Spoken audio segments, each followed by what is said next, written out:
Recording. Hey, looking good, Richard. Looking good, Brandy, everyone. Thanks all for joining. So we're gonna have some fun with keynoting today. I really wanted to kind of give us all time to look at our own charts, do keynoting with sample charts. Maybe we can start with somebody everyone's familiar with and find a chart. But then I want to show just a few of the different techniques of keynoting.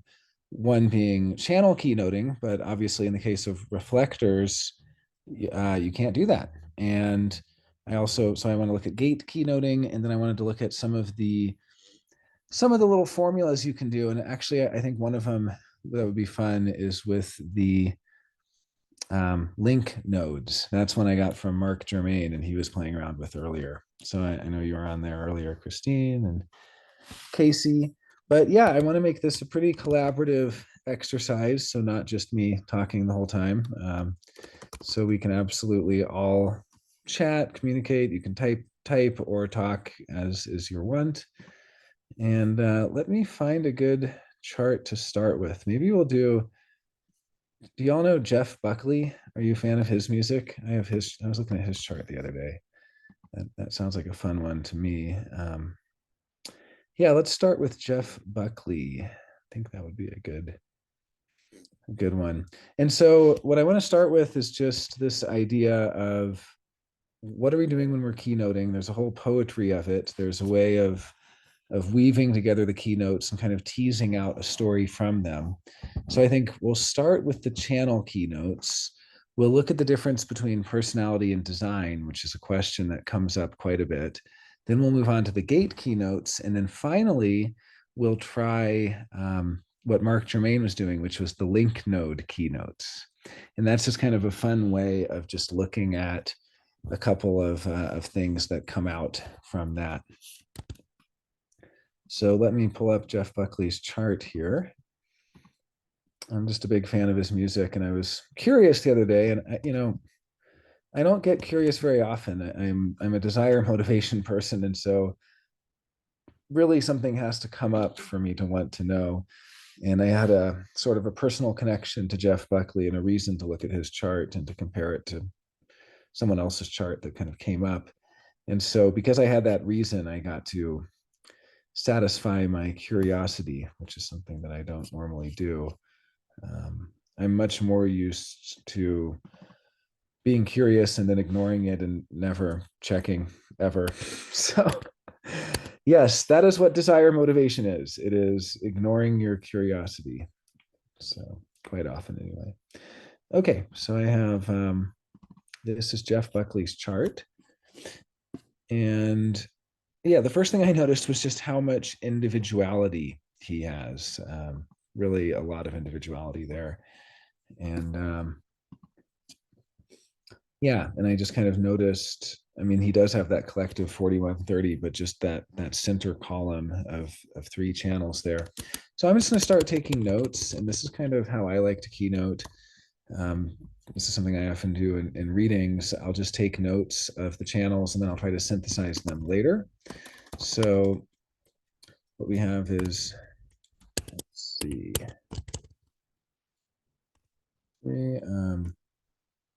So we have the channel of structuring,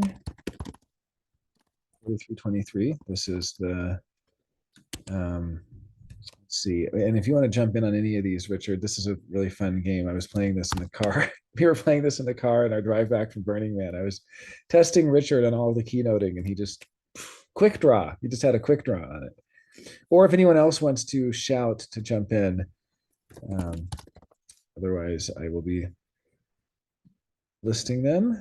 So let's see. I'm gonna actually grab, or I'll just pull up the black book because that's where these kind of originate from, and I think that's a nice way. Unless What there's year was he born? Jeff Buckley. Yeah, Let's see. Buckley was born in 1966. Yeah, right on. yeah, just a big fan of his work. So yeah, and I really I'm thinking Signpost needs to have reference materials. I have to figure out exactly what's copyrighted and what isn't, because I know that some of the names are not copyrighted, but I really like to just have a quick reference for all of the keynotes. It seems like none of the keynotes are copyrighted, so we should have an ability to do that. But there may be another website out there that just has them all handy. But I always call it obviously Freak to Genius, but then it has a different name as well. Isn't that right, Richard? Is it here? I'll just pull up the black book so we can all. Channel of individuality. That's right, individuality. Channel of structuring, a design of individuality. That's what I was looking for. Yes, so I know it's called channel structuring, but a design of individuality. That is exactly what I was looking for. Okay.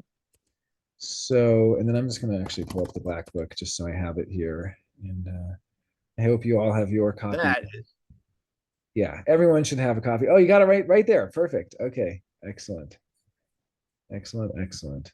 So I have my copy in the library room, but I'm just looking on the Google Drive right here as well. But, maybe we can make it through without, oh, here we go. I have let's paste this into the chat here.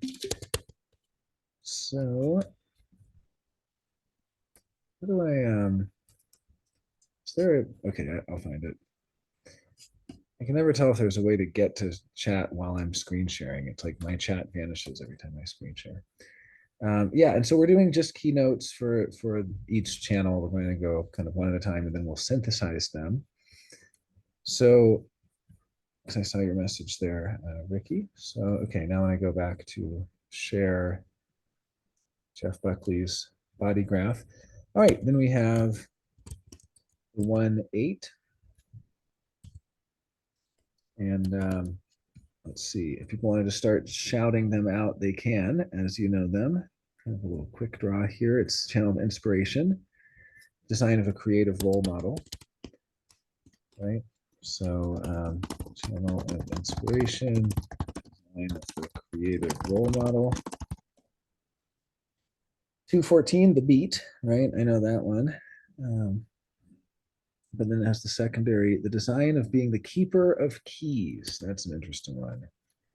Might be hard to synthesize that in it, but channel of the beat, design of being the keeper of keys.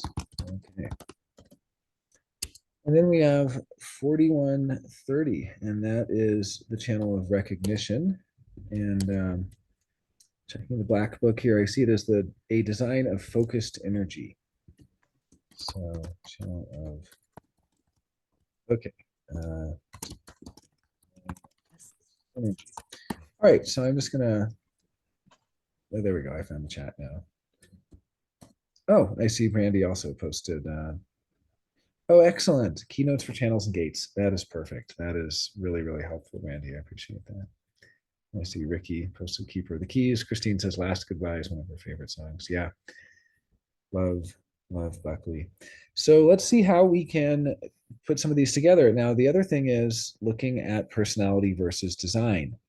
So we see the 8 and the 1 are on the personality side, so are the 2 and 14.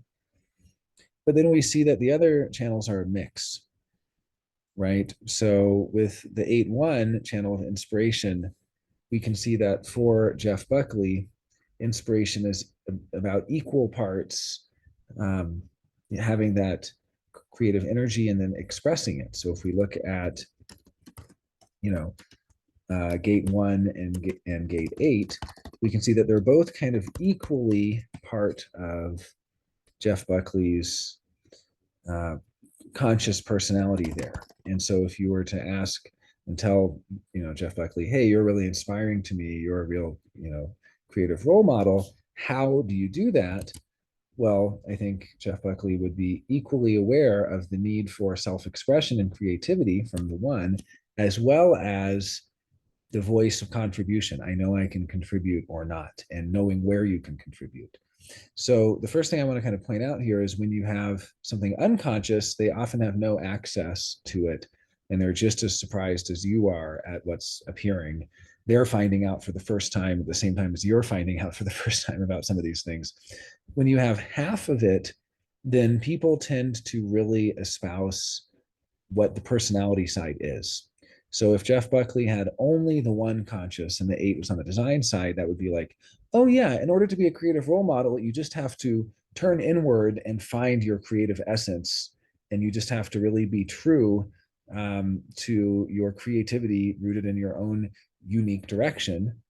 It has nothing to do with your will, nothing to do with, they would kind of tell you everything about gate 1, that this is just the only thing that's important to be a creative role model. The only thing important for that inspiration is creativity rooted in unique direction and just getting in touch with that. Well, we know that's not true. That's only gate 1, right? We know that just as important to be a creative role model, you have to lead by example and you have to contribute to the group and you have to actually get it out there. This is the throat side of it. And you have to know what group to get it out to. And you have to know whether your contribution will be received or not and how to contribute or not, and all of these things. So you can see that the channel requires both sides of it. And that if somebody has the whole thing personality side, they will actually have a pretty good sense of what the two parts of that are. But if half of it is unconscious, they're going to tend to ignore that half, right? They're going to tend to not necessarily acknowledge that as much.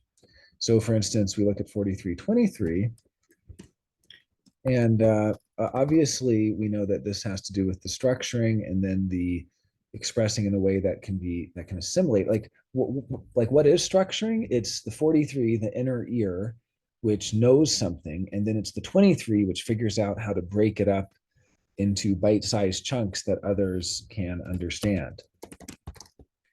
And so we can see that having the 43 conscious, this is having the insights, right? This is the third ear, kind of like a third eye, right? This is the inner voice.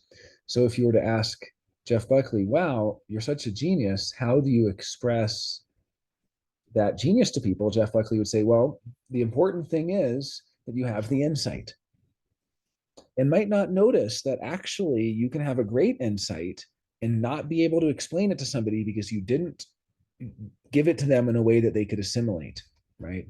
So it's very important to split things apart. Gate 23, the gate of assimilation, which is basically a way of expressing that insight and having it accepted, saying, well, hey, this is different from other things you've heard.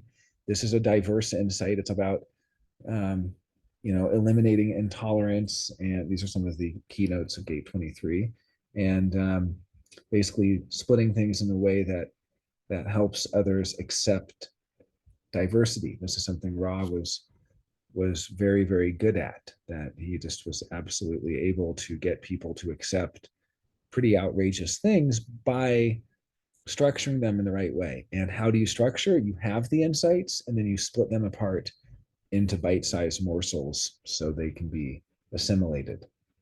And of course, Jeff Buckley is doing both of those things, but not necessarily aware that both are important.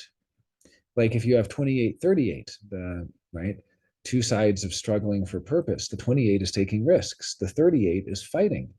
Well, if your 38 is conscious, you're not going to be aware of the risks you're taking. This is actually the case for Michael Steenbeck-Litvin. He has 38 conscious and 28 on the design side.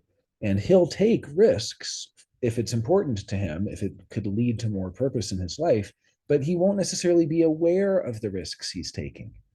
So similarly, Jeff Buckley here will be splitting things into ways that others can understand, or that was one of the things he was able to do, and yet might not be aware of that as much. But yeah, you can kind of look at each of the gates and see how they are the constituent parts of that channel, and then see which side is unconscious, and that's going to be the sort of automatic, but not necessarily part of the awareness of that person. So that when they tend to talk about how they did it, they tend to just lean into the personality side and say, well, it's all about this, as if all you needed for structuring was having insights, not realizing it's also important to split them apart. All right, we get to the 214. So this is also a fully conscious one. And so yeah. So what is the beat about? You know, what is it to be the keeper of the keys? This is kind of really a powerful, anchored kind of. I see these people shouldering a lot of burdens and going their own way in life, but also weirdly, you might think individual, they're just in it for themselves. Well, that's not true. Integration is. Individual is actually just very personal. So I see 214s who love their family more than anyone and are working their butt off for their family. And you're like, this is weird. They don't have a defined ego. They don't have gate 40. They're not showing the love for their family by how hard they work. What is this? Well, the 14 is the wagon burdened with riches that will shoulder so many burdens. And you'll see somebody single channel 214 working so hard for somebody they care about because it's personal. The individual is very personal. It's not integration circuitry. People get that confused and think, oh, an individual, they must be self-centered. They're just, everything's personal to them. What they care about is something that they're doing it because they care, because that other person is very important to them. And so you'll see a 214 who has a partner with a disability or something, and they've been working for 20 years taking care of that person. And you're like, this person's not tribal. What is that? Well, they have a strong empowerment in being who they are and really doing shouldering a lot of burdens and knowing what direction to go for their life. And yeah, they're going to be pretty resistant to other people telling them, hey, you should find a different partner. Screw off. I don't want a different partner. Hey, you should try this. There's the empowerment theme. There's the resistance to influence from other people, but it's something, people in human design make a lot of assumptions about individuality, and they get it confused in the sense that, well, you're individual, you must not have that tribal connection. Look, we all have personal connections. We all have a tribal role. We all have a collective role. We all have an individual role. If you have an individual life force energy like this 214, it simply means your job is to make sure others don't interfere with your direction and that you're going your way, a way that's personally relevant to you and personally important to you. And that you are receptive, that's the 2. So you're receptive to basically what direction to go. You're kind of sensitive to that. It's a very sensitive gate, very intuitive gate, and that ultimately you have power skills. That's the 14, and it is really the ability to get a lot done and to accumulate a lot. It's funny how much the 14 can accumulate, how hard they can work, how much money they can make, and yet it's not important to them. It's individual, it's not tribal. So at the end of the day, money isn't everything. This is, of course, the first line of gate 14. And so we're already starting to kind of see a picture just from looking at these keynotes that here's somebody who is really going their own way in life, who's very empowered, very inspiring, that they have a lot of social graces, a lot of skills, that 14 is very skilled at interacting. And so here's just somebody who has that empowered direction of their own. They're inspiring to others. And we can start to even play with some of the keynotes of the channels here, like someone who's able to structure inspiration. Well, what better description of music is there than that? You have the inspiration, you want to get it out, but it's not just the raw inspiration, it's actually structured in a way that others will accept it, even being different from what they might expect. And then obviously it's hard to use like keeper of the keys or the beat as a keynote, but when we know that this is about being receptive to the direction of life to take and about having the power skills to get there and being able to accumulate the wealth and have the skilled interactions that help you deftly move through the world to get there, we can see that here's someone who is able to go their own direction and have the skills to get there through structuring their inspiration for others. And then ultimately, that 4130 being about the recognition of feelings, that this is an emotionally defined person. And in addition to all of that melancholic individuality, we have this 4130. The beat is the 14-2. Yeah.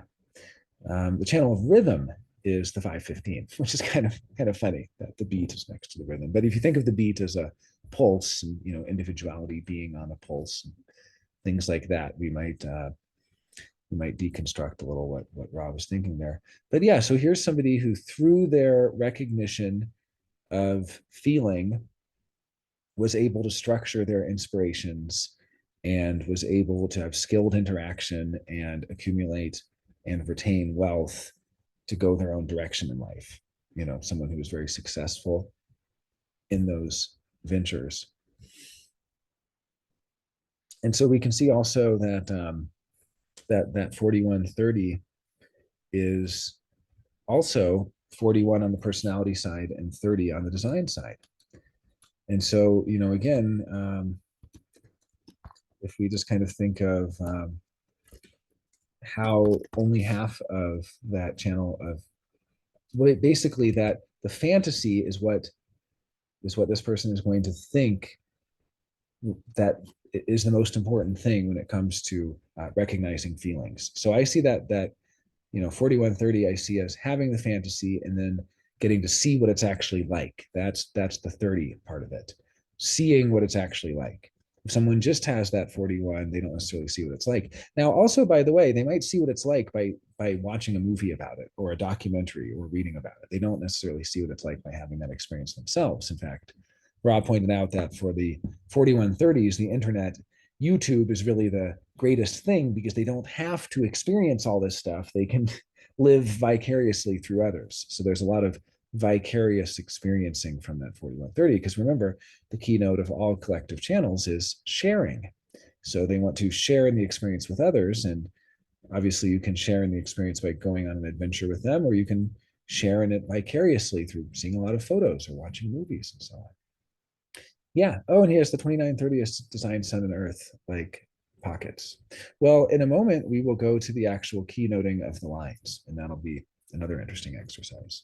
But for now, we can just see that you can really play with these keynotes of basically someone who is able to use their recognition of feelings to empower their own direction and using their skilled interaction and power skills, ultimately to deliver the structured inspiration that gets them recognized as a genius, right? I mean, these are some of the sides of it. Now, this is, or some of the ways we can look at it. Now, this can also go the other way. And when Rob would do his own keynoting, he would say, you know, he could be, he could, you know, initiate, because he had that, you know, channel of initiation. He could structure the, I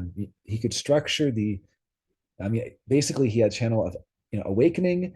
So he could structure awakening. He could structure the, sorry, it's a little tricky when you get to all these different keynotes, right? But he was looking at all the positive sides of it, like either the, you know, initiation into the awakening, or he was looking at the other side of it, which is that he was not able to successfully structure that. People would see him as a freak. They wouldn't see him as, you know, initiating them into new consciousness or something. They would actually see him as simply being competitive, and he was not able to successfully wake people up. And so they would see him as this competitive survivalist freak, because he had the kind of survivalist integration circuitry as well. So really the binary is kind of between the success and the failure of how those channels are meant to operate. Now, we don't want to necessarily get too hung up in any moralism about it, but I think it's safe to say that part of design is that channels are designed to operate in a certain way. And when they don't operate in that way, there's no morality of shoulda, woulda, coulda. It's just simply the awareness that seeing when they're operating what we might call incorrectly. You know, I'm not the correctness police. And I've heard so many times people like to say, well, the Ray V. Ching was one of Ra's great regrets, calling them exaltations and detriments and assuming that the detriment is bad and all this stuff. Sure, but a projected channel is meant to be recognized. When it's not recognized, it leads to bitterness.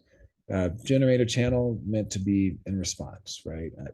All of these things are simply truisms of the Maya, and there's no moralism there, but it's simply to point out it is a binary. And you can notice how when that 4323 is not recognized and that person is pushing it, it just comes across as freakish. They are unable to successfully structure things in a way that can be assimilated by others, and they get shunned. Or when that 8-1 is trying to contribute to a group that doesn't want its contribution, it's going to be totally, rejected in that way. Or when the 2-14 doesn't do its job of staying empowered and it loses its direction because it goes against its sacral response. And so in each of these cases, it's not that there's a moral judgment of what's bad there. It's simply there is something that the awareness can witness and observe, and surrendering to your strategy and authority allows you to see it play out. If you have 4130 and you're following your strategy and authority, you're not going to move too fast in relationships, because you're not going to have that fear of what they're going to think if you say no, or that fear of, well, if I don't do it now, it might never happen. So I always say, and this is true for all of the solar plexus, but especially 4130, because it's about the recognition of feelings. Every time the feeling changes, you need time to experience that change, recognize that change, and not rush it. So you have a date with someone, you really like them, wonderful, celebrate that. You don't need to kiss them on the first date. You could maybe even hold their hand or give them a hug. And then the second date, you have the next step, and so on. And if you've kissed someone, definitely don't do anything beyond that, because you need time to recognize the feeling, and ultimately you need time for the feeling to drop and to go through the down wave of that. And if you make it through that down wave and come back around, and then you want to move forward, that's wonderful, and you'll actually be really, really proud of yourself for having waited. But each of these channels has a way that's meant to operate. Now, of course, the difficulty is if you turn it into a set of rules, then the mind just has a new set of rules to observe, and you have more top-down sort of admonitions that prevent the actual observation of the design. But I guess that's my only point. When we're looking at the binaries, yeah, sometimes Ra was a competitive freak, survivalist, selfish, and so on. I mean, he did have that side. That's what we might call the shadow in a sort of Jungian vein.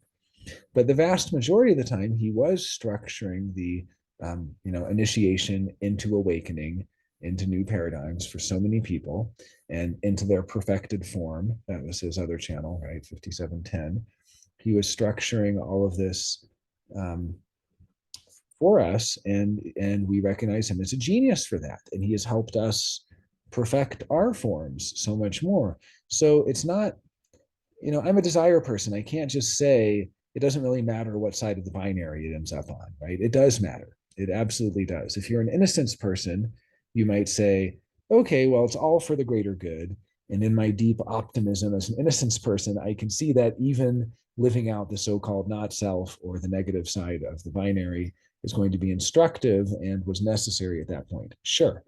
But as a desire person, I'm not here to sugarcoat, silver line everything by saying people need to go through that suffering. I do believe there is needless suffering. I do believe there are wasted opportunities. I don't believe some endless optimism that everything that happened, right, was for the best. So I'm really, as a desire person, I am here to kind of grab people by the shoulders and say, look, that's how your channel works.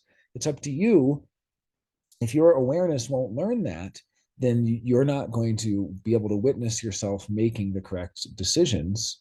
I don't say it's the awareness that makes the decisions, but I do think it's the awareness that learns. And once it's learned, there's certain things you can't unsee. And once it's learned, it gets out of the way, and it allows things to operate more smoothly and their correct operating. You do get to see that 4130 waiting for the emotional clarity and recognizing its feelings. And you do see each of these channels kind of falling into the correct side of their binary, or what we might call the optimal or the exalted side. So yeah, I've heard so many times, and I love arguing with Mark Germain about this as much as I can love arguing with anyone. I don't really love arguing, but he's just so enjoyable to talk to. He's very much on the side of, well, they don't have any choice in it, and if they're going to live incorrectly, who are we to try to change that? And I just say, well, I don't have any choice to be a desire person who has to get involved, right? That's my no choice. So in any case, we can just see that each of these channels is going to have sort of the nicer keynoting, and then it's going to have its binary, and it's all a binary. But I guess we could try to do the binary keynoting now. Someone who completely fails to inspire others is the anti-role model, who is how you should not act, because they are not recognized for their contributions, because they're not invited and not sharing their contributions with the right group. They're unable to follow their own beat and follow their own creative pulse, and get interfered with by others, lose their direction, and by going the wrong way in life, are not able to interact in a skilled manner with others, and are not able to retain that wealth. And by impulsively jumping into things and not waiting for any sort of emotional clarity and refusing to take the time necessary to recognize their feelings, introduce a lot of chaos into the world, and ultimately come across as a freak, right? And these are the two potentials. You really can't tell. I mean, two people could be born minutes apart and have the same body graph, and one could be this exalted genius role model, and the other could just introduce a whole lot of chaos. The only difference is the personality crystal, right? And this chart does not show you the personality crystal. It only shows you the form. It shows you the vehicle. And two people in the same vehicle, one personality crystal might have a lot more learning to do, and because of that lack of awareness, will be interfering at every step, trying to impose its mental decision making, and the other will be sort of allowing strategy and authority to operate, and in this case, waiting for emotional clarity and for the response, and so on. All right, so I want to move on to the gates, but if there's any questions first, your friend Courtney, is that Courtney Love? Which Courtney is that, Dave? Oh, you're talking about 4130s. I see. This my very good friend who has all the same channels as him except for the 4130, and also has the same nodes. Also is a 2-4. Oh wow! It's been interesting to listen to you talk about this chart. You were born pretty close together then, I guess, within a couple. No, she's much younger than him. Okay, so then they were born on the 18 and a half year cycle then. But it's interesting that the nodes happened to come around when other planets were, yeah, that is. And I can see that their suns and earths are quite different. But wow, yeah, that is, it's interesting how you find these nodal similarities. I would be interested in seeing, maybe I can make a nodal browser at some point where you can skip forward and back in 9.25 year increments to see where the nodes are / were, and to kind of get snapshots of like what themes. The last time the nodes were in 4232, this is what happened, and this is what observations we had. Because that would be, because I do see the nodes as a very mystical sort of way of intergenerational, basically information passing from one generation to the next through nodal connections. And also look at the historical events around the time. I love doing that. And for anyone who hasn't read it, I highly recommend Rick Tarnas' Cosmos and Psyche. That's a really good book. There's also a series now, something of the gods it's called, right? But it's but the book is really incredible. It took him 12 years to write, and it's history of the last 500 years of Western culture as told through the lens of archetypal astrology. It's called Changing of the Gods. Changing of the Gods. Thank you. Yeah. So now is that like a 10-part series or something? Yeah, it is. Yeah, it's awesome. I only saw the first episode of it, but I really enjoyed the first episode. And Changing of the Gods. Thank you for that, Richard. That's great. So yeah, I mean, you can see how just starting with the channels, we can do quite a bit of keynoting. We kind of see the binary between a creative role model who is able to use their recognition of feelings to go in their own direction and to have skilled interactions that empower the accumulation and retention of wealth, and that really allow them to be receptive to where life is going to take them, and so on, and to express their creativity and all of these things. Or of course the binary of that, someone who introduces a lot of chaos by not waiting for the emotional clarity, and who is not able to stay empowered in who they are and lets others interfere with them. And through that interference, they're unable to explain themselves, and they're unable to find the right groups to contribute to, and so on. So we can really see the body graph won't tell you which of those sides you're going to live out. And of course, the mind can't choose which of those sides it's going to live out. But I do think that learning and awareness changes things. And of course, we wouldn't even be in human design if we felt that something wasn't changed by learning this information. It's like once you've learned it, you can't unlearn it. Once you've seen it, you can't unsee it. And even though your mind isn't making the decision, it is now watching a different decision being made than the decision that would have been made if you hadn't learned it in the first place. So that's an interesting side of it. And of course, that you can't force learning either. I mean, it can take years and years and years of having the same lesson appear again and again and again to finally learn from that lesson. And life is set up in a way so that we keep getting that same lesson until we learn. And if not in this life, then the next one, right? We have these multi-lifetime lessons that we're still learning. That's a big part of it. So, okay, I'm going to move on now to the keynoting of, let's just do, we'll do the, let's do the incarnation cross lines. So we'll do the second lines of 14 and 8, and then the fourth lines of 29 and 30, see what we can put together there. And then once we've done that, let's look at Mark Germain's treat from earlier, which is the gates and perhaps even lines of the link nodes. And that'll be fun. That's the design north node and the personality south node. But first, let's just do a little keynoting based on, oh, and then, yeah, I think I already, so I paste in the channel keynoting. Perfect. Okay, so we have his channel keynoting there. Now I'm just going to do 14.2. I just like to type them out just so I can kind of see what they are. Let's see. Okay, so 14.2, the keynote is management and the wisdom that investing in expertise brings rewards. So yeah, this is,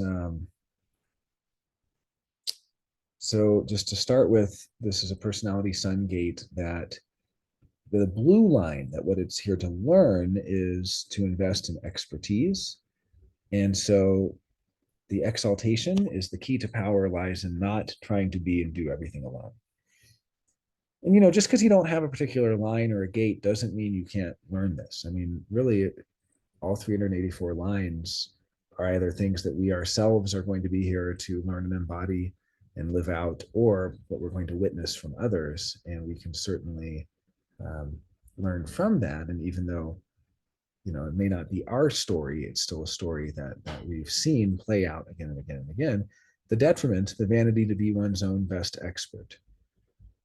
And so the key to power is doing everything individually. So I guess the exaltation is the key to power, basically, in knowing to work with experts and to invest in experts and pay them, and the ability to delegate responsibility. And then, or its detriment, the other side of it is, well, they're still retaining the power. They're just doing it all on their own. And so we can kind of see that, you know, I also, I don't make too much of a big deal about, it's not like someone living their design perfectly will always have the exaltation. I mean, there are people that are perfectly living out that detriment. That detriment is not something to be afraid of, something bad. At the same time, I've seen people say, well, both should have equal weight. And yes and no. I mean, Ra was giving caricatures, and these caricatures need to be seen as tropes, really, as almost like stock characters that we would see, you know, in a TV show, in a sitcom, in a soap opera. I mean, they're not, they're central casting is the term. Central casting. Okay, I hadn't heard that, but yeah, that's what it's meant to be. This is central casting. Like we're looking for this stock character. We're looking for the one who doesn't trust anyone else, and so they have to do it all themselves. There's that great quote from, was it the editor of the Baltimore Sun, who famously hadn't taken a vacation for 25 years, and they asked him why, and he said, "Well, I have two great fears. The first is if I left, everything would fall apart, and the second is it wouldn't." And that's his great fear, is that he has to do it all himself. He might not actually be as necessary as he wished he was or had hoped. So, okay, so we have management. This is somebody who has, right, the wisdom that investing in expertise brings rewards. That's the potential to learn that, or the vanity that says, I don't need to invest in anyone's expertise. I don't need any reward from that. I am my own reward. I'll do it all myself. And so now, and also, by the way, I do like to look in, I guess we could, yeah, maybe we should. This might be interesting. Well, let's do the keynoting this way first, and then we'll see what Ra has to say about this incarnation cross and profile, because that's kind of another interesting exercise where we do our own keynoting and we see what we come up with and then get Ra's interpretations. And of course, he talks about each of these lines in the Ray V. Ching line companion, but then he also synthesizes them all together in the incarnation crosses by profile material. So those are both interesting. Okay, now to look at his personality Earth, gate 8, line 2, that is service. So management and service are the two kind of first keynotes that we're seeing here.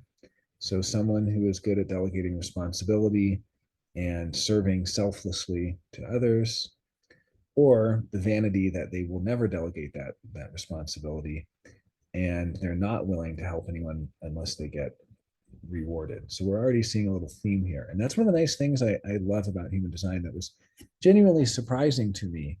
It's not just the incarnation cross lines. When you do deeper line analysis of somebody, you start to see the same keynotes come up again and again. You start to see themes emerge. And of course, it's one thing to see the themes emerge with the incarnation cross gates, the sun Earths. But when you start to see their Venus and their Mercury and their Mars and so on add to the story, you go, wow. I mean, it's really amazing how you can really see a picture of what that person is like, even if it is a caricature, even if it's a silhouette, even if you haven't really fully described how it's going to play out for them, you're at least seeing the parameters. And but even in this case, obviously we are seeing a deep commonality between these two themes, that they're either going to not do it all alone and they're going to serve selflessly, or they're going to have this vanity where they are refusing to give power to others and they're unwilling to help others unless they're paid for it. It's like the selfish spirit that won't help others unless it gets a reward. So they're either being of service to others through management, or they're refusing to serve others and they're refusing to basically to collaborate in that sense. All right, now we're going to look at the fourth line to 29.4 and 34. So 29.4, this is actually my only fourth line. I'm missing, I don't have a lot of fourth or second lines, or fifth lines for that matter. But this is one that I know very well.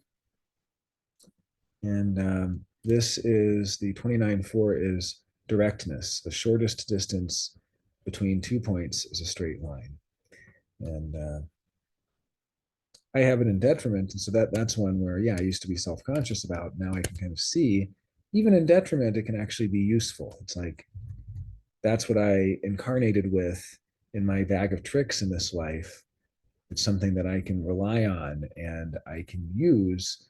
And it's really this kind of profound change from when you first learn about your body graph and you learn about some of these things and go, why did I have to have this? This seems so useless. And there really is that beautiful moment where you see its purpose and you see its use and you go, wow, it's like I planned ahead somehow, or like something planned ahead.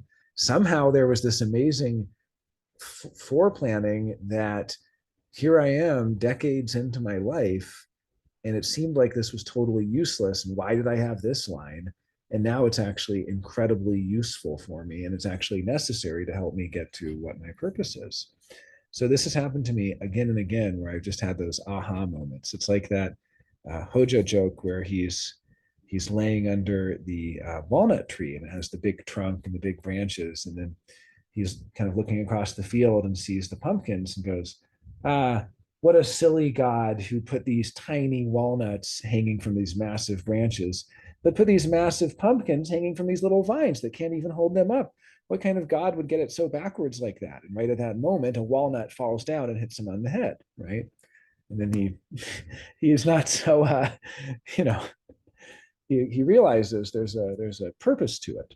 And it's like that with these lines where this might seem so useless, and it can be such a mystery to read our own lines and go, why is that there? You know, what kind of designer would design a form like this? And then later in life, we go, wow, it's actually so useful. So line for directness, the blue line is the shortest distance between 2 points is a straight line. And the exaltation is the wisdom to use the simplest and most direct approach to solve difficulties, the power to commit oneself to the simplest and most direct process, or the detriment, which I have fixed. Simplicity and directness, all too often seen as inharmonic and aesthetically crude. The power of directness that often offends others. And so, you know, it's kind of like, why would I have that? But it's actually useful in many ways. I mean, it's useful for getting things done and not being so squeamish about an aesthetic crudeness. It's also useful for filtering people out by acting in an aesthetically crude way that sort of ensures that the only people who are going to stick around are people that are interested in what I have to say or in working with me in some way, not because of some aesthetic reason, right? Because the aesthetic is not what it is for me. But although I love aesthetics and I have a lot of appreciation of the arts, so it doesn't really mean that. It's just personally speaking, you know, for those who came to the first year's HDHD conference, I made the schedule and it was very punky and it looked kind of like a Xeroxed photocopy of some 1980s punk show or something. Like that was the aesthetic we did because it was the most expedient, and I was able to kind of rapidly get it out there. The shortest distance between 2 points is the straight line. Dave said, to Jonah's credit, he also has the 29-1 exalted. Yeah, drafty, signing up for duty. Christina's 29-4 as conscious north node. And then Marissa wrote, she has the personality north node and 14-2 in detriment, and then the 8-2 south node. Okay, so these ones that we were just reading are very close to you. So that means she will see people who only offer their services for a price during this cycle. Well, I'm not sure which. Oh, for the Saturn return cycle. I see the nodes for the Saturn return cycle. Right. So not in your body graph, but in the Saturn return cycle.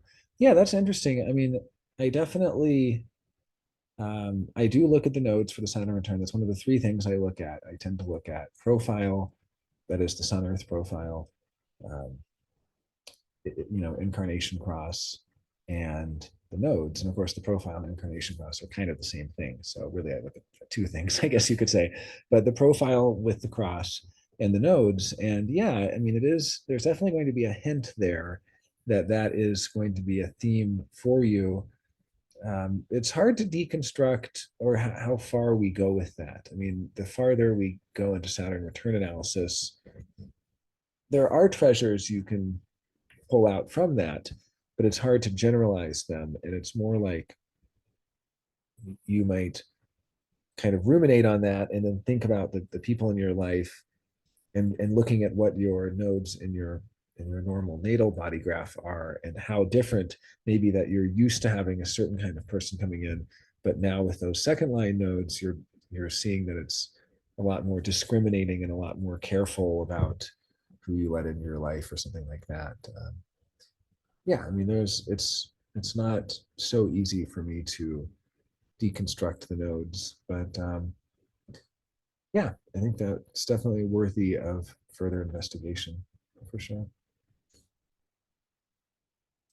Yeah.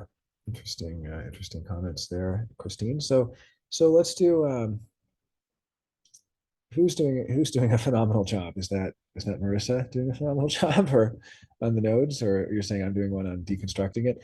I'm just doing, oh geez, okay, well, it's little bits of deconstruction, but it's like we can't go too far with any generalization. We're going to have to kind of, like, it's hard for me to generalize, okay, people with second line nodes in their Saturn return are going to diminish the amount of people in their life, because for all I know, they're at right angle profile going to a left angle Saturn return profile, and they're actually going to be in a big stage and have a lot of accessibility from others and so on. So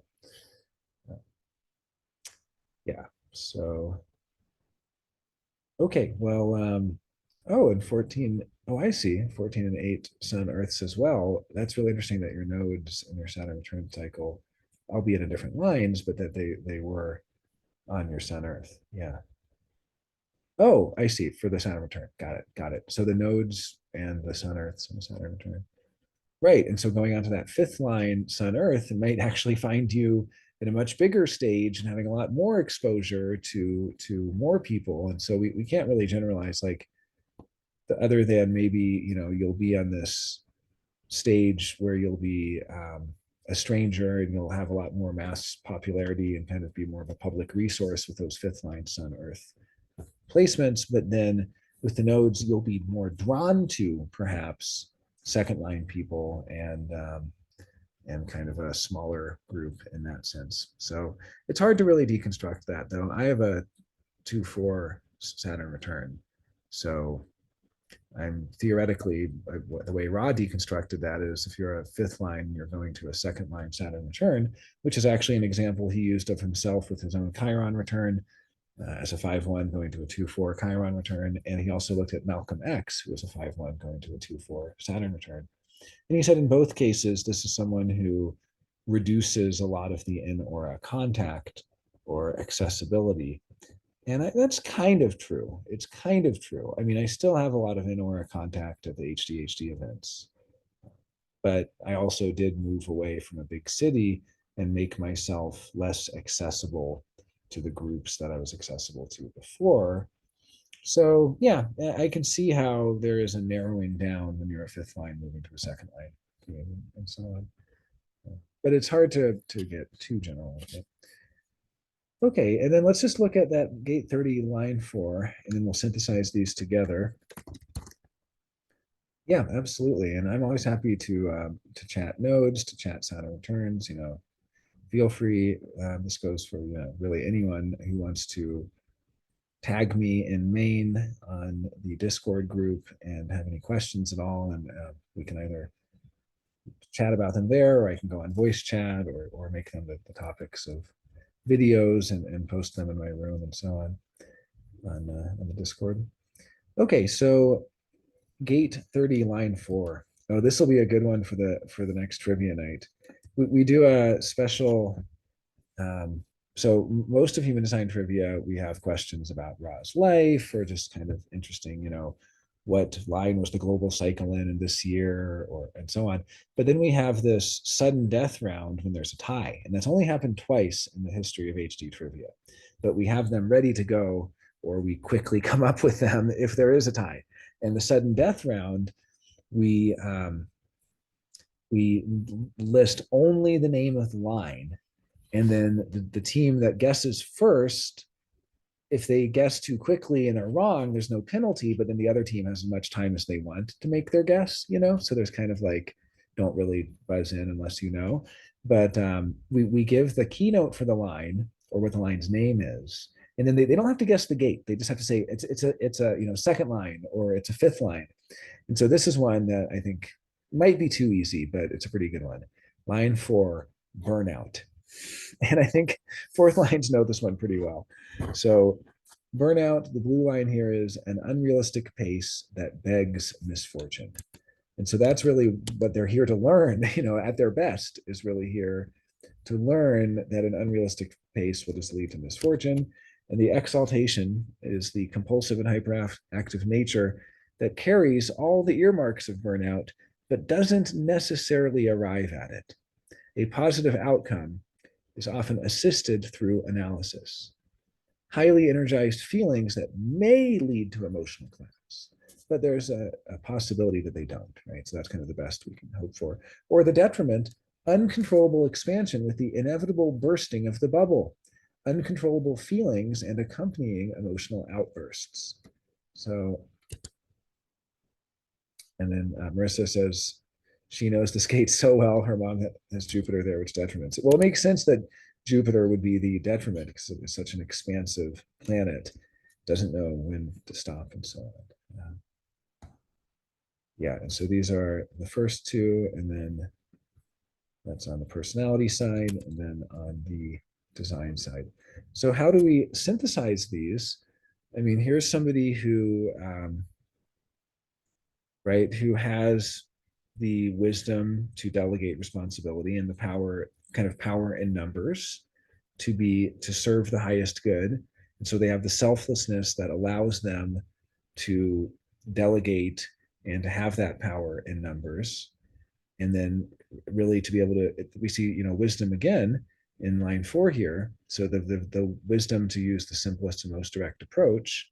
And ultimately, they might be assisted through, so really they can analyze what they're doing. And while they might be hyperactive and compulsive, they're not necessarily burning out from it. They're just getting a lot done, being very direct, serving the highest good, and delegating responsibility and working with others. And so we can see that obviously we don't want to just say that the exaltation is what's always going to happen when somebody is truly living their design, but just that is the sort of exalted expression of this.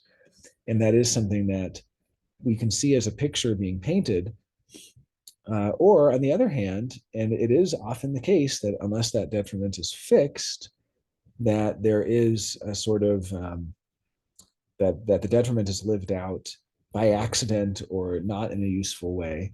And so this could be someone who's actually so vain and kind of selfish that they won't help anyone unless they're getting a reward from it, and that their crudeness is offending others, and ultimately they're having these uncontrollable emotional outbursts. So you can see the commonality. I mean, even the fact of an uncontrollable outburst that's so aesthetically crude, and it's so selfish that it refuses to help, and it's vainly telling others, hey, I'm not going to delegate any responsibility to you. I'm the expert here. I mean, you can kind of see how those 4 detriments all do paint a picture. And I've met those people, I mean, I've even experienced some of that myself. So yeah, I don't want to give the impression that the detriment will never come out if you're living your design. It might very well be that through emotional clarity and through the correct response that, right, at certain points in time, he did have to offend others, and he did have to have an emotional outburst that was a correct emotional outburst, and he did have to, and so on.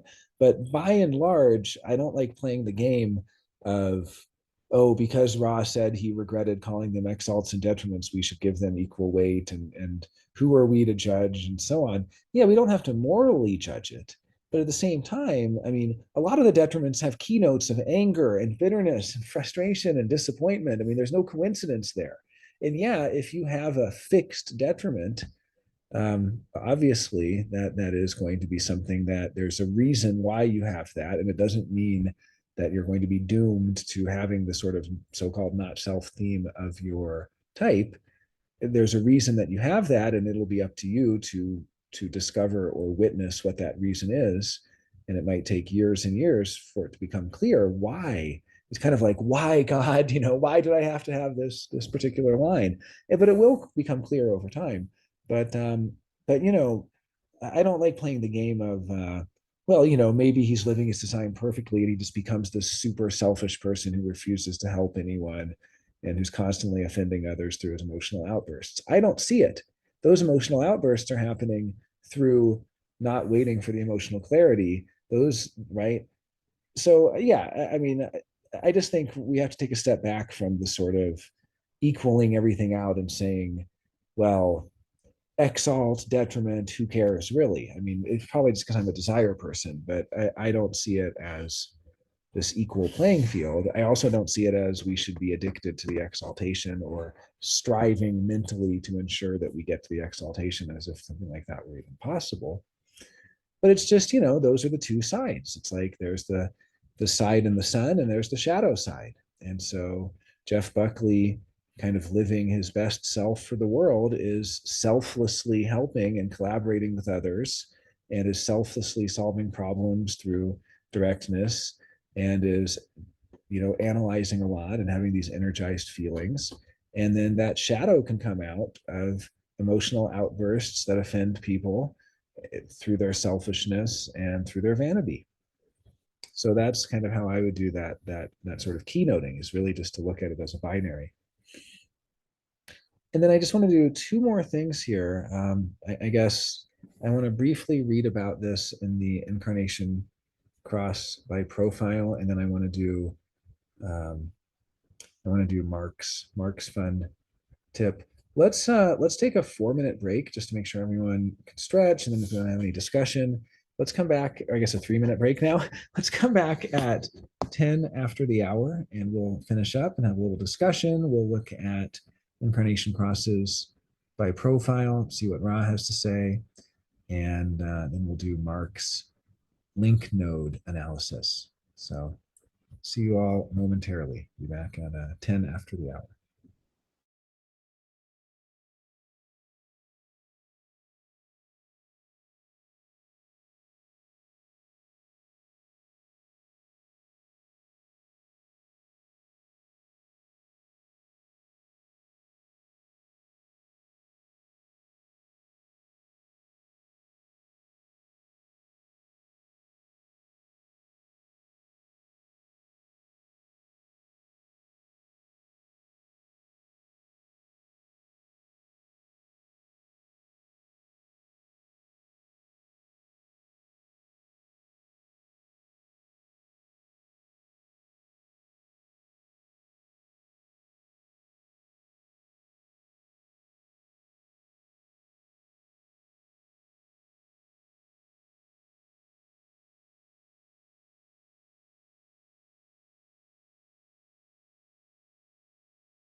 All right. So before I continue, any comments, discussion, anything at all? And if folks do have to leave, I only have this scheduled for an hour. So if people need to get going, I won't be offended at all. Something I'm encouraging is just kind of the more casual drop in, drop out kind of thing. But if we are ready to continue, I will move on, reading a little bit with what Ra has to say. So just our interpretations were basically just synthesizing the lines from the Rave I Ching. And then I like to just see what he has to say in incarnation process by profile. So just a moment here. And I also sometimes, depending how deep I want to go into it, I'll look at the Rave I Ching line companion for each of the 4 lines of the incarnation cross, because that can also help get into Ra's head a little bit and see how he was thinking and what he meant.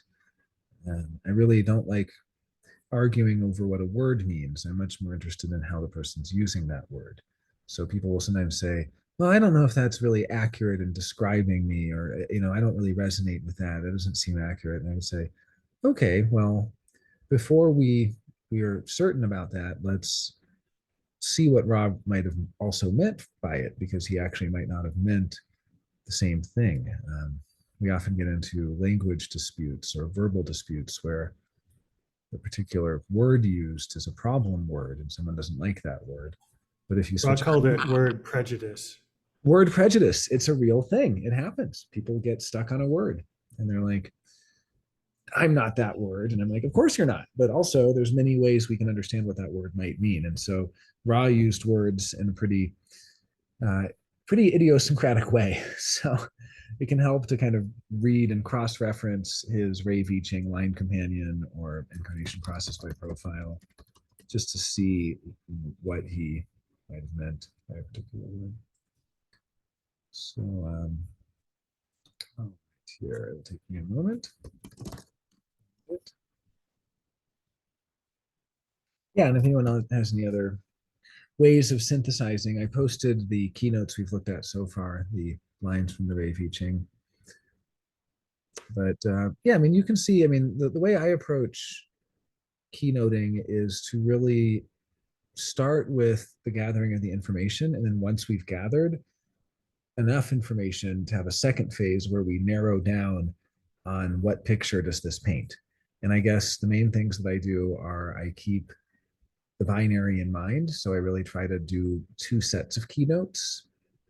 They're not necessarily the true self and not self. They could also just be the 2 sides of that person that are available. Sometimes Jeff Buckley may have needed to have that emotional outburst. That being said, I also think by and large, when we are living our designs, we have access to the correct side of that binary, and quite often it is the exalted side, because as I mentioned, the detriment side can often describe the not self. It'll often talk about anger and bitterness and things like that, but not always. I mean, it's really there's no rule there. Sometimes, and obviously when we have detriments fixed, that is going to be something that we need to, that somehow it has a purpose, right? There's nothing that's purposeless. So, okay, incarnation process by profile. Let's just take a look. So 14 would be mutation, probably. So let me look there. Part of the Hades godhead, I believe. Okay, I see I'm on 14.4. Let me just find 14.2 here. All right, it'll be just a moment, and I'm just, and this is actually a couple of years worth of lectures that Ra gave, where he went line by line. So he looked at all 384. Actually, I guess, sorry, it's twice that. So there's 2 profiles per line. So yeah, he looked at all 768 profile gate combinations, 12 per gate, and quite an incredible work. Just quite a story. It's really his story of the wheel. It's definitely one of his magnum opuses, of which he had a couple. Okay, so we have the 2-4 on the right angle cross of contagion, 4, which is personality sun 14. First, I just want to see him talk a little bit about the 14. He says it's the most material of the individual gates. This kind of gets at at what I was saying earlier about how even though it's not tribal, it can very much be like, wow, this person spent 20 years caring for their family. That's amazing. So it's material in the sense that in the traditional I Ching, you're dealing with the wagon, which is the ability to accumulate resources. And in design, this is the accumulation and retention of power. It's not just accumulating power, it's retaining it. And that means the only way that power can be accumulated and retained is if it isn't wasted. If it isn't thrown all over the place. It's not spread out all over like manure. So the structuring and the efficiency of the 4323 leads to recognition that with proper structuring and proper efficiency, if you have power, then you can attain the direction. So yeah, it's interesting comparison. Well, and also I guess because we just came from 43, because 43 is also a part of Hades. 34 and 1, right? These are the gates of Hades. So, but in any case, yeah, it's interesting. He's talking about the kind of commonality that these gates have. So he says, one thing you'll notice about the 14th gate is if you look at the 14th gate in the Rei Ching, remember that whenever you see an intro to a line and that intro is blue, you'll know that it's a lifelong development process. Well, every single one of the lines of the 14th gate has a blue line, which means it's a long-term process. Right? In other words, the accumulation and retention of power is never something that comes to you too quickly. You've got to go through this process where you have to accumulate the power and know how to hold on to it. So yeah, in our case, Jeff Buckley, 14.2, the blue line is the wisdom that investing in expertise brings rewards. And that's interesting that every line of gate 14 has a blue line. So the 2-4 on the right angle cross of contagion 4.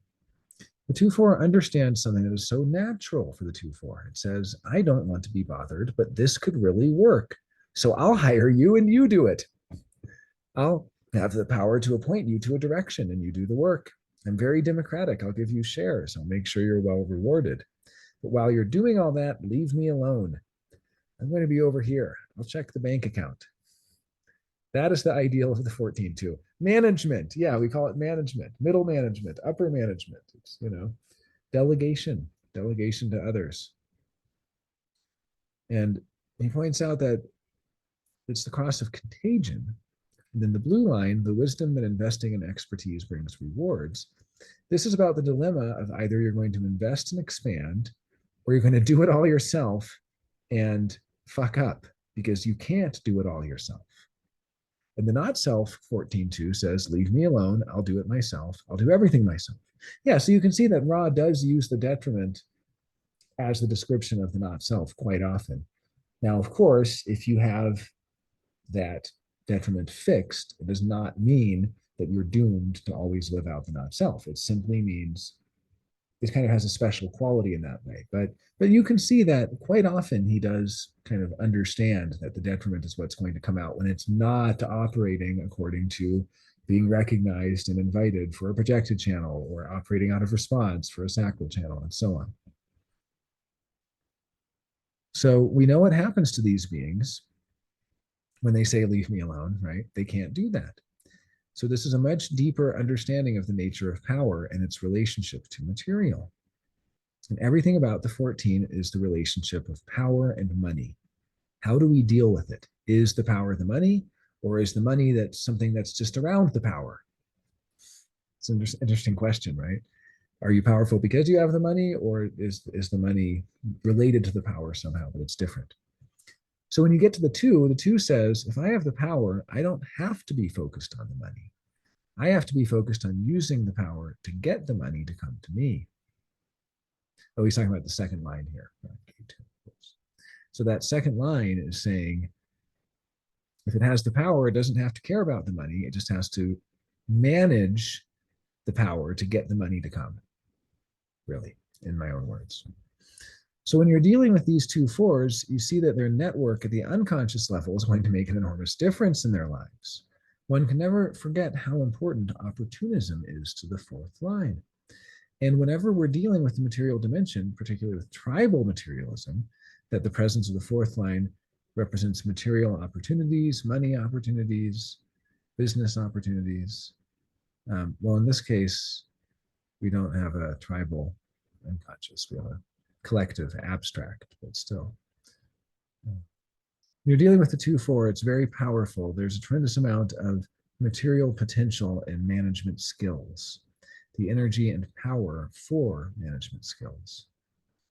Now, 14s have a dilemma because if they're not operating correctly, and if we're dealing with somebody who's a generator in this context, and 2/3 of them will be, to really see that if they're not responding correctly, if they're not entering into things as they should, this becomes a very painful exercise in which they can have all of this power to be able to delegate, and that they never get to delegate to anyone, and nothing grows.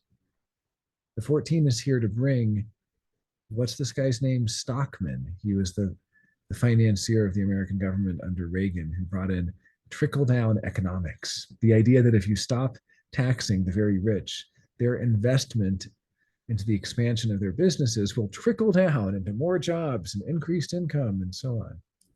14.2, the line of trickle-down economics. Now, theoretically, in terms of economic formulas, there seems to be some validity to that. Well, I don't know about that, Rob, but I'll leave it to you. And the thing to recognize is that the 2-4 is the ultimate trickle-down. This is about recognizing that, well, this is where pyramid schemes were first invented. The ultimate hustles are here in the second line, really good hustles. It was so much fun, not for those people, but for Ra himself to watch the moment the Iron Curtain came down in all those East European countries, where there were all these pyramid scandals that emerged overnight. The kind of things they were doing in America in the 1920s, these incredible hustles. Give me 100, I'll give you back 50 in interest in a month, or I'll give you back 150 in a month. And then you get all these people pouring all this money, and a few of them are getting paid. And then eventually the people who do that disappear and they've got all the money. This is the delegation business, the moving down business, the trickle down business. So what you get out of that is there is nothing more powerful than a 2-4 in this cross that is called. The moment they get the call, they have a gift of being able to bring that contagion to others, to delegate the management, and ultimately be able to get the reward.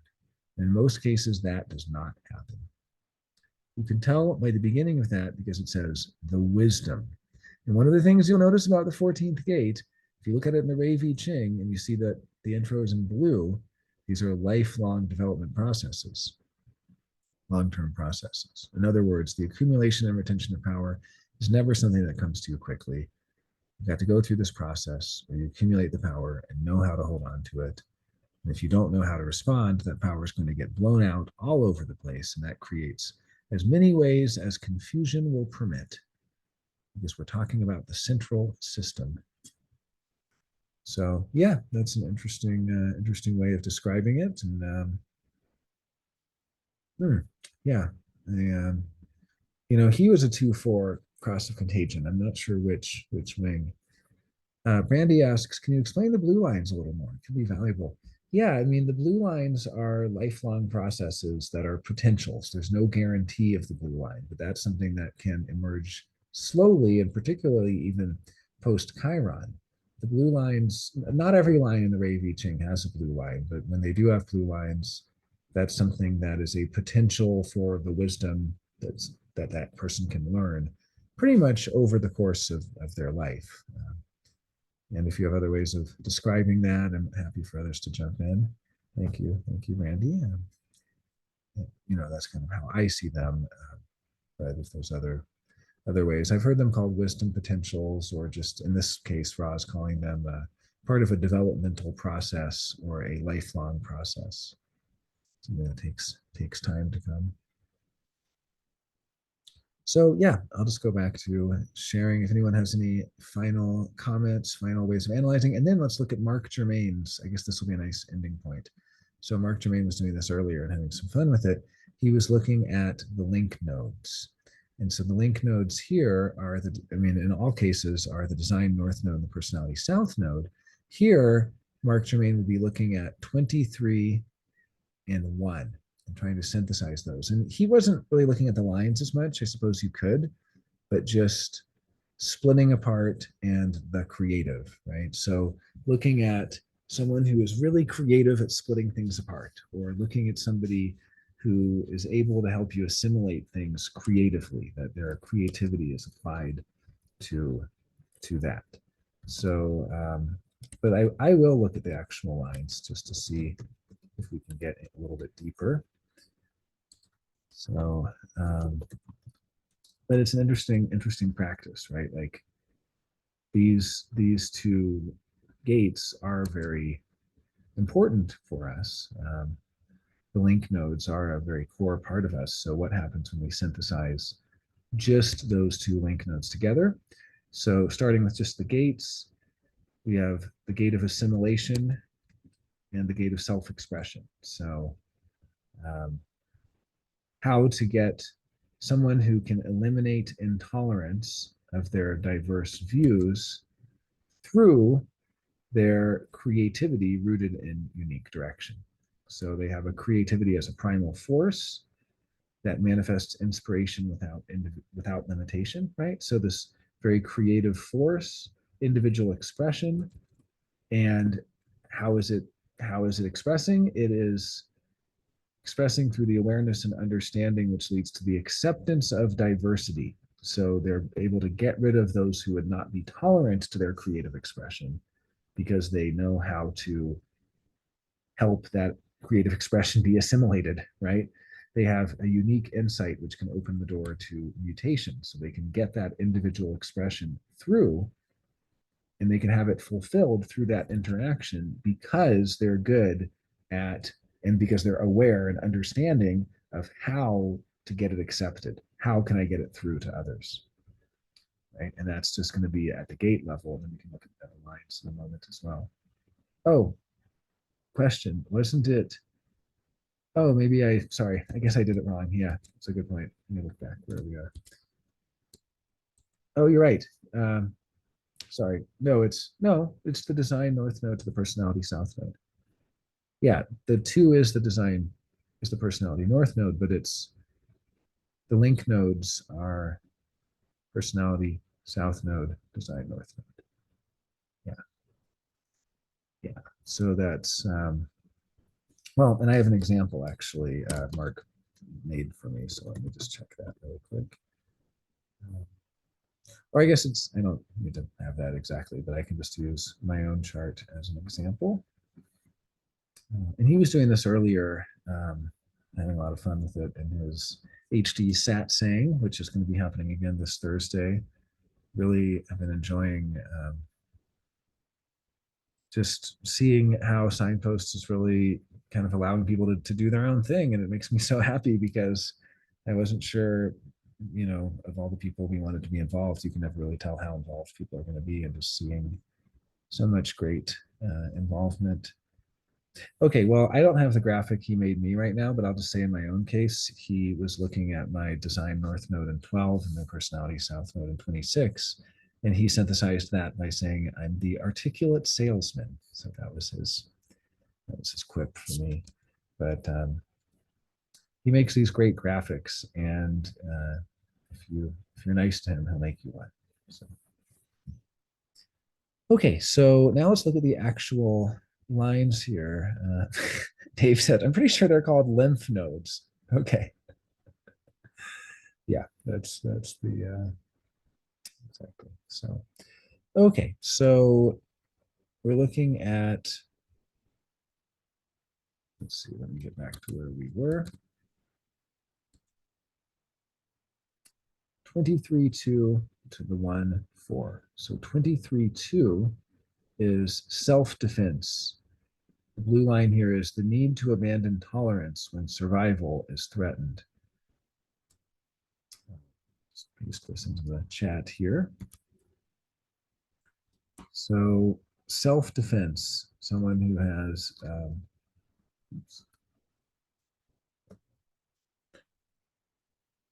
the principle of preservation in its most acute, the abandonment of tolerance when individual expression is threatened. It's so funny. It's like good at eliminating the intolerance for their views, but also acknowledging when they themselves, will not tolerate something, or the detriment, the defense of individual expression in the face of hostility. So I see. The moon is the detriment here, so it'll just protect itself. Interesting. And Jupiter must be the exaltation. Okay, so self-defense being the keynote here, and then looking at line 4 of gate 1, personality south node, aloneness as the medium of creativity. Yeah, it's always funny for people when they see that the 4th line has aloneness as one of its keynotes, right? It's like, aren't 4th lines so social? And well, actually, it's very important to give 4th lines a lot of time to themselves, actually. And that 4th line does have, this is something we looked at in the lines class, which I'll be making available here on Signpost for those who want to view the class. But when we looked at the 4th line, we actually dug a little deeper into it, seeing how actually those themes of fatigue and aloneness, this is the individual keynote for the 4th line. Yeah, I mean, if you're a 1-4 or 2-4, you need to have a lot of aloneness, or 4-6s or 4-1s. And people think of the 2-4, oh yeah, well, the 2-4, they need a lot of aloneness. So does a 1-4, right? They need a lot of aloneness to be self-sufficient in their own ways and to be self-providers. And so does a 4-6. They get so fatigued from their network. And so does the 4-1. So yeah, this and Dave asks, aren't 38 and 39 two of the 3 gates of aloneness in general? Yeah, I guess it was 40. Is 40 the other? Oh, 12. Oh, interesting. Okay. Yeah, I don't know the answer to that right now. I don't know if you have any comments on that, Richard. I thought 40 was one of them. Oh yeah, 33, 12, 40. Okay. Interesting. 33. Oh, that makes sense. Retreat, of course. Thank you, Pockets. That is yeah, absolutely. So, but 38 and 39, Ra does call them kind of the alternate individual format channels, in the sense that they're not format, but they are almost like format channels, that the 360, or that 3 and 60 are the format gates where we get mutation, but 38 and 39, yeah, they're deaf, absolutely, and they're also where we get empowerment and resistance to influence from others, which I guess is what he means by deaf. So yeah, absolutely. Okay, so looking at the 1-4 here, the tension of inner light, being the blue-eyed, aloneness is the medium of creativity. So we already see the self-defending loner, right? Or the self-preserving loner, the intolerant loner that abandons tolerance when their individual expression is threatened, but also somebody who can be beyond influence, creativity that must develop outside of influence. And so they're preserving, I mean, even in this case, it's so interesting how similar these two lines, kind of chosen at random almost, but how compatible they are, right? Preservation, why? Because the individual expression is threatened. And then we look at 1 and we see that it's actually creativity that must develop outside of influence. That is, that can only really develop when it's not threatened by influence. So it's willing to be alone to protect itself. So there really is a commonality theme here. I mean, it's interesting how you can just kind of arbitrarily take lines and see a story play out from this. That just these 2 lines that don't seem to have a lot in common. They're not part of a profile. They're not part of an incarnation cross. And yet here's somebody where a major theme in their life is going to be protecting their individual expression from influence, right? That's going to be a big thing for them.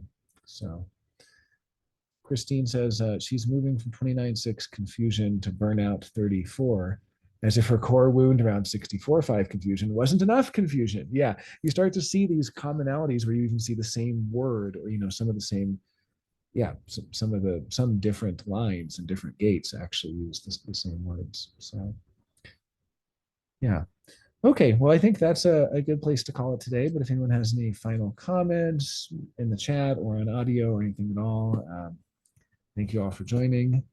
And yeah, I really like doing this keynoting. I'm always happy to jump on as well, just kind of ad hoc. So if you're on the Discord and you want to do some keynoting or post a chart, and you can start synthesizing.